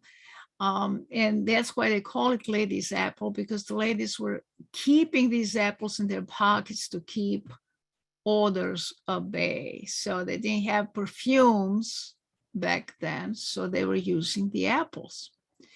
It is susceptible to apple scab, though. I don't know about the fire blight, so we'll find out. Liberty, another one of the late season apples, and another one that it is disease resistant. However, don't be fooled. In many of the catalogs, you're going to see the Liberty is resistant or tolerant to cedar apple rust. Well, it is not. At least in my experience, I had cedar apple rust on it all the time. So that's the main minus that I have on it. But other than that, it's a nice apple. It's good multi-purpose apple. Maiden Blush, beautiful apple. Susceptible to scab, fire blight, and apple blotch, but it does have a little bit of a resistance to cedar apple rust. I do not have this apple in my collection. Macintosh Old Apple. So comes again from Canada. Very hardy, vigorous, without pride spreading growth habit. Has biennial tendencies, ripens by the end of September. And unfortunately, even though it is really good tasting apple, refreshing, it does have susceptibility to all major diseases. And the major one within the major diseases is fire blight. So I would kind of stay away from it. Medal d'Or. This one is named for the gold medal it won in 1873 from the Horticultural Society and in France. So it is a really nice looking apple. It is kind of yellowish flesh, sweet, high tannin, but it does not make you choke. It's really a good one. I had a chance to taste it last year. And it has very high concentration of sugar, more than 18%, resistant to scab, and shows good resistance to fire blight. But look what happens when it comes to bitter rot. That's something that has to be controlled. But look at the beautiful looking apple. And just like little ornaments on a Christmas tree. Michelin, another old one. It is best for blending. It is one of these spitters. It's very astringent, so you can't really swallow it, but it is good if you need to add some tannin to other juices, other cider, you can use this one for it. Nova Spy, excellent apple. This one is good for fresh. It's good for blending. It's pretty much like Spy, except that it has resistance to scab, high tolerance to fire blight, but it is susceptible to cedar apple rust. Again, timely application of fungicide will control that as well. You see on this picture, I did not have any cedar apple rust. Of course, this one was taken years ago in a commercial block, but this one is taken last year. So definitely want to consider. Multi-purpose, excellent eating, beautiful looking apple. Pink Pearl. You don't even know what it is till you cut it open. And then you see this beautiful red. If you want pink cider or add some color to it, you can use some of this. Ripens late August, early September. I have that one in Kernersville. I haven't had it produce anything. We just planted it last year. The Redfield, this is the one I was telling you about. Red, starting with a wood, redwood, it's burgundy color. Then you have the red flowers, red leaves, red fruit, and red flesh inside. And it's tart, but pleasantly tasting. You know, you can really eat that, you know, just off the tree. Excellent bittersweet cider with a blush, kind of rose color. So this is one that you can use as a single variety cider. Red Free, another one from the co-op. I'm gonna go region. Roxbury Russet, oldie but goodie. It's a high tolerance to apple scab, fire blight, cedar apple rust, and it's very juicy, very aromatic, sweet, tart, excellent tasting. So it makes great cider. Roxbury Russet, I have this one. Again, the stem seems to be a little bit short and you might have a little bit issue with some pushing off. But other than that, it is a nice apple. And there's this Pinova or Sonata, Piñata. I mean, this is all the origins, relatively new one, introduced in '86. Golden Delicious, guess what? Cox Orange Pepin here, and Duchess of Waldenberg. And it does have a little bit of Cox Orange Pepin in it. You can see that orangish, yellow orangish color coming through and some striping. It is moderately susceptible to most of the major diseases, but it's a good apple to consider. This is excellent tasting apple, Spitzenberg, Isopus Spitzenberg. So I think I talked about that one already. Stamen, chance seedling of wine sap, ripens in mid to late season. So this is great wherever we have the potential for late spring frost. Ripens in October, and we should know about Stamen because Stamen is still grown extensively throughout the state. It's a great apple with a firm, crisp texture, sweet, aromatic, wine-like tasting, excellent for everything, highly tolerant to fire blight. So this is definitely a one to be grown. Stoke Red, beautiful looking apple. It has kind of roundish crown, nice vigor, nice branching, nice architecture of the tree, good size apple.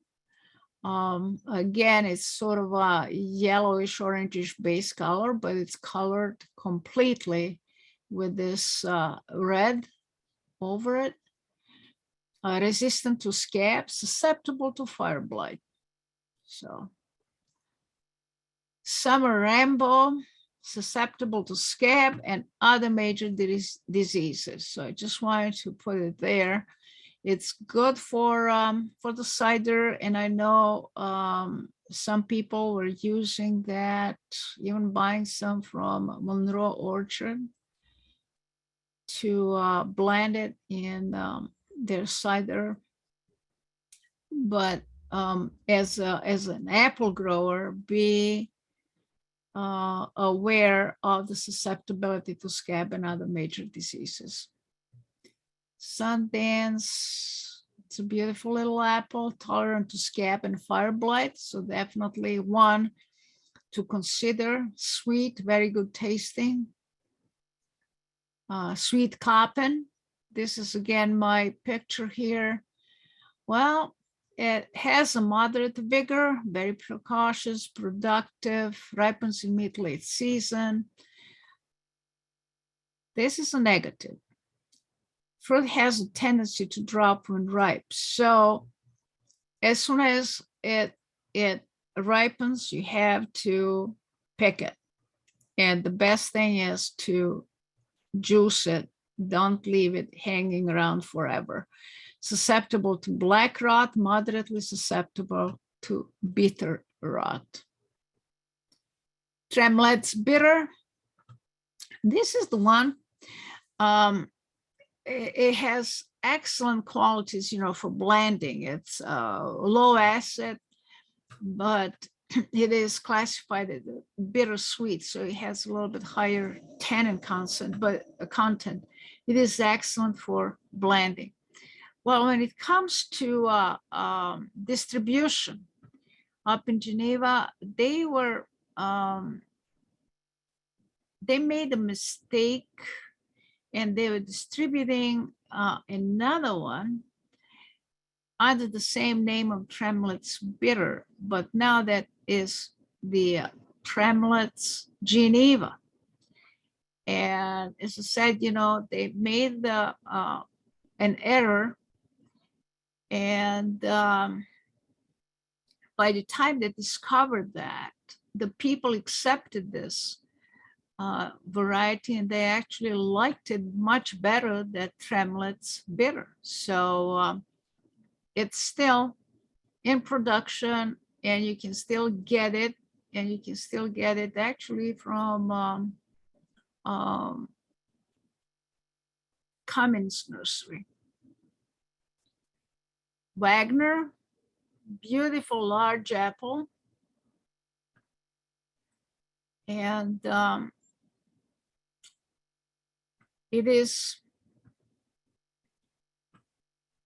excellent for cider, good for other things as well, good for eating, good for pies and everything else, but it's excellent for cider as well. And so this is one. Wine sap, moderately resistant to all major diseases. This one is beautiful looking apple too, very good eating. What's good about it is that blooms relatively late, mid to late season, so it kind of escapes the late spring frost, and ripens in decent time. It ripens in October. Wine sap, red wine sap. The best quality is the average tolerance to major apple diseases, and that it is kind of sweet and spritey, so good for cider. Zester is one of the new Minnesota selections, and it is one of the best early season apples. Up in Michigan where I was, it would come sometime in August. So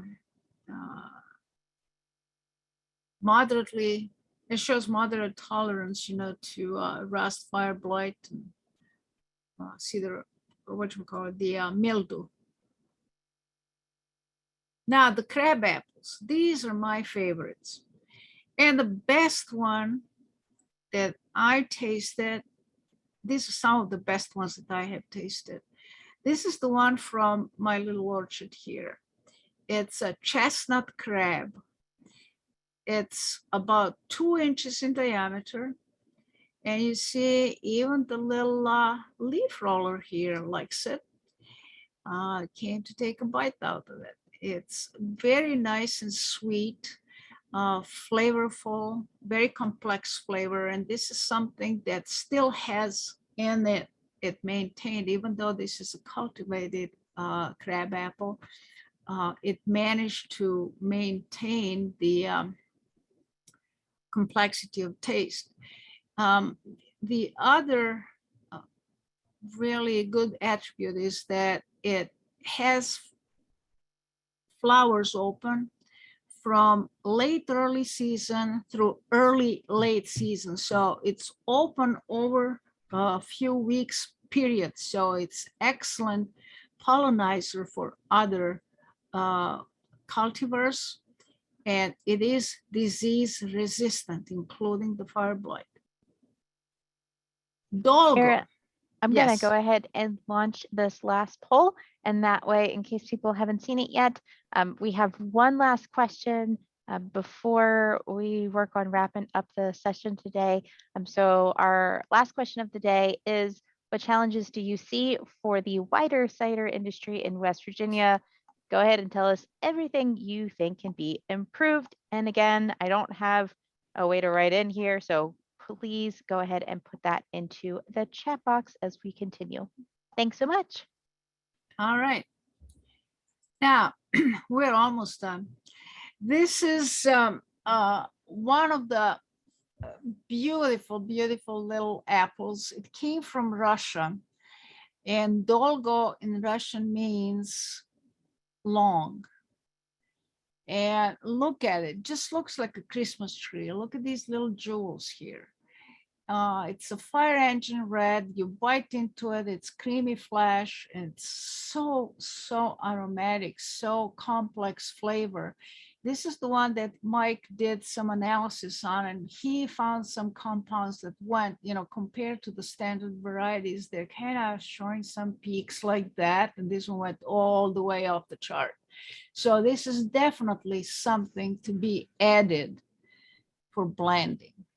Extremely good little apple, and look at it, just like a Christmas tree with all Amira, these can I ornaments. ask a question? Sure. This is Dee. So, and maybe maybe this is for the cider makers themselves, but do people select a variety based on the color to enhance the color of the cider, or no, does that not matter? Well, that's why I have some of these colored, but the color of the flesh, not necessarily the color of the skin. That makes sense.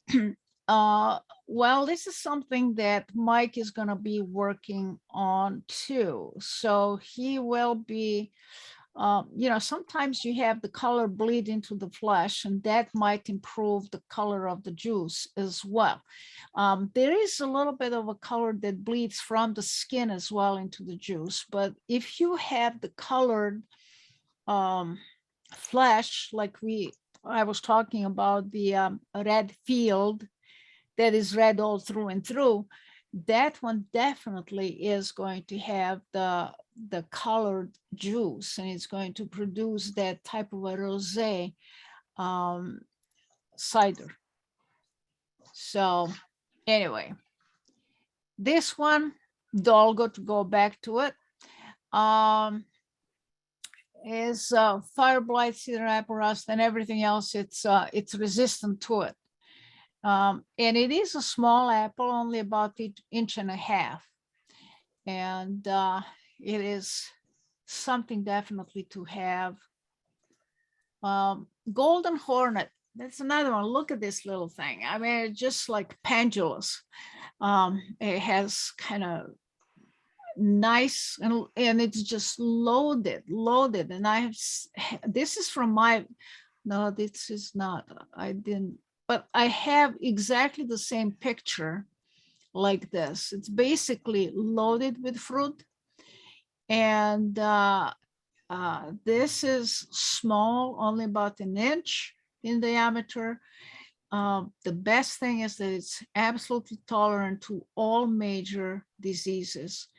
and adds, as all crab apples, it has so complex aroma and taste that adds tremendously to any cider that you make. So it's definitely used for blending. How is crab or Virginia crab? For the same reason. Look at this little one. I mean, you can even eat that one. And the best thing, you know, for the hard cider is to add some of these crab apples to it. Okay, it's again disease resistant completely. And it has kind of cinnamon taste to it. Now, there is this one here. This is the Whitney crab. It's a small crab, only about 1.5 inches or so edible, ripens August, early September, then chestnut crab here and Dolgo. Look at this Dolgo, absolutely gorgeous. This one here, I have some Indian summer crab apple here. This is commercial block in Michigan. And this is Jonagold. Well, for the beekeepers around here and for the producers, get the crab apples that have the flowers that pretty much match the flowers of your main cultivar that you're pollinating here. Come to find out that the bees are a little bit finicky. They like to have the colors in the same color scheme. They don't necessarily like this pink stuff. They want to have everything white. So, you know, this is, if you want to have a little bit better pollination, just keep that in mind. Keep it in the same color scheme. Wixon crab. This is another one that is kind of came out of a, I can say botch cross pollination, because you have the Newton Pepin and Isopus Spitzenberg. You have two beautiful apples and good size apples, and then you get the Wixon crab that is smaller. But it does have a really good strong flavor. And it is really good for blending and for the cider making. But on the negative side, it is susceptible to scab. Now we have some additional handouts here for you, some links, you know, that you can go and see the source for antique apples.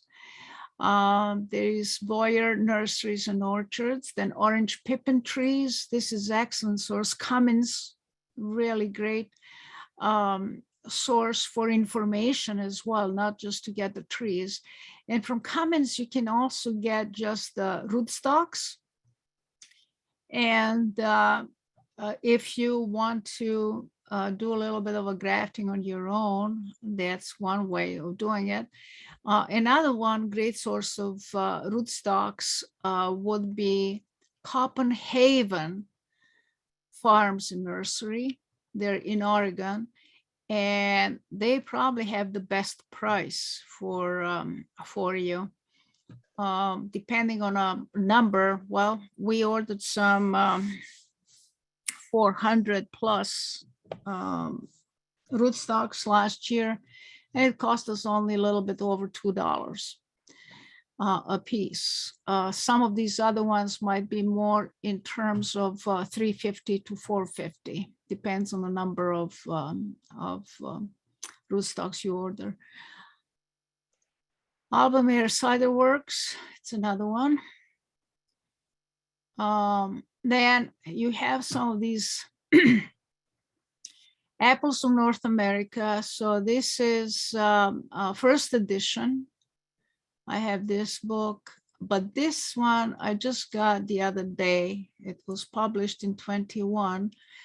And it's improved, I would say, in terms that they have a few other varieties added to it, and great resource for old apples. And this is by Tom Burford. Unfortunately, Tom passed away.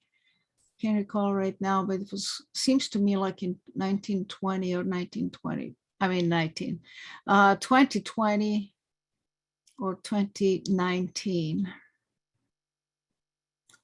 Then you have Cider Works, Everything Hard Cider book, making using joint sweet and hard cider, cider hard sweet.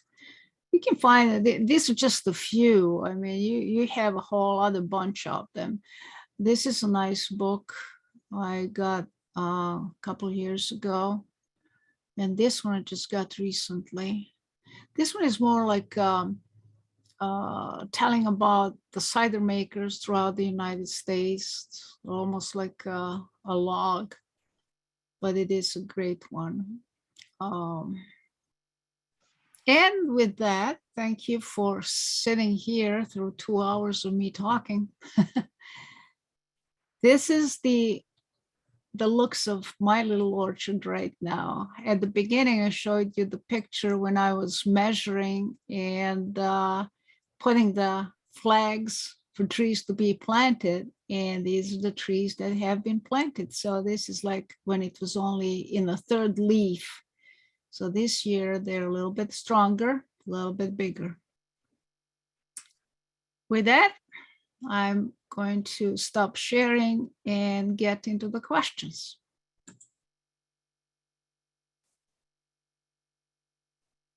Thank you so much, Mira. We might have to add the WVU orchard to our tour in the future. How old is the orchard now? Is it 4 years? Well, it is part of it. The first 4 rows are going to be in the fourth. They are in a fourth leaf this year. So they were planted in 2018. And then the rest of it was planted last year. And I added some trees this year too. And I keep adding to it. You know, if I find something really weird or Molly supplies me with some new sign wood, I graft and then I plant the trees in. So I'm creating sort of like a little collection. When we designed this orchard here in Morgantown, I left 2 rows, basically 150 spots for some odds and ends so that we can have a collection, maybe a couple, 3 trees of each variety, and have it on hand.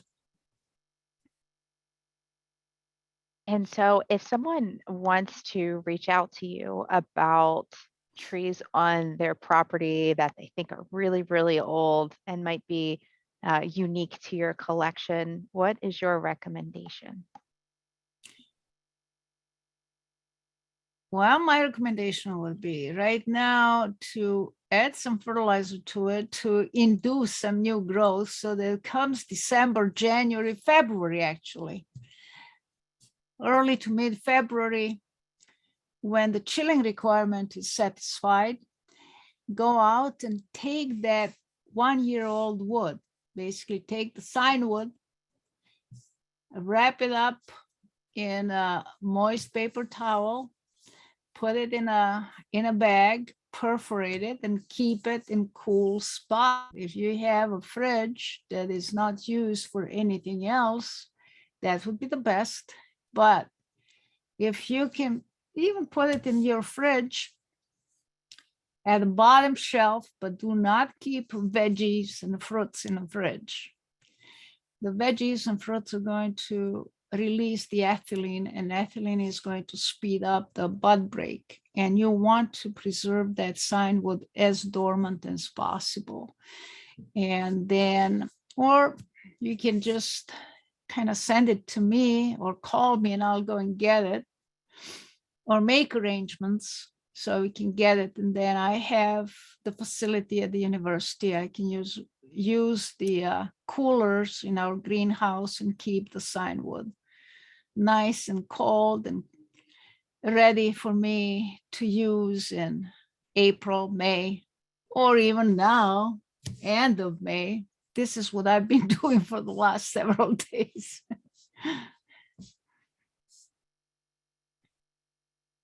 Okay, and I was thinking of a question earlier as and kind of as a follow-up to that. So is WVU offering the genetic testing for No. those trees, or No. is there a company that you might Yeah, there is suggest? Cornell. Okay, Cornell University is doing that DNA So do- fingerprinting. so can It the makes person stem an sense. apple, like a fruit, or does it No, have to be the wood? the wood. Okay, Actually, it makes sense because this is our repository. It's at the Cornell. So it's, germplasm repository right there at Cornell University, but it is USDA. It is just located at the premises of the university.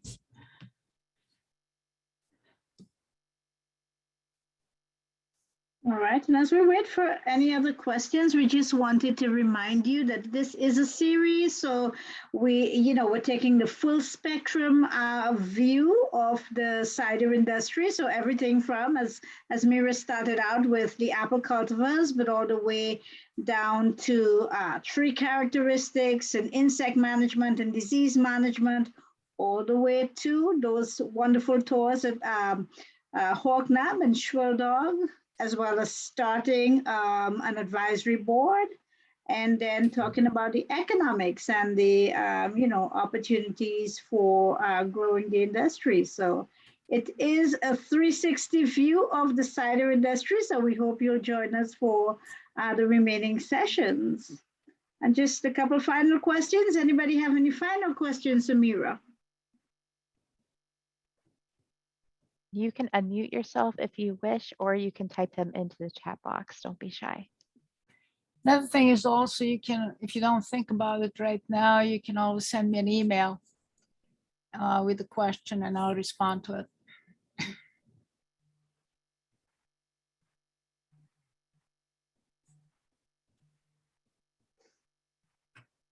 I think that might be it, Lisa. Okay. Well, that's fine. If you have additional questions, feel free to reach out to Mira if they're specifically about apples. If you have questions about the series, please contact Dee.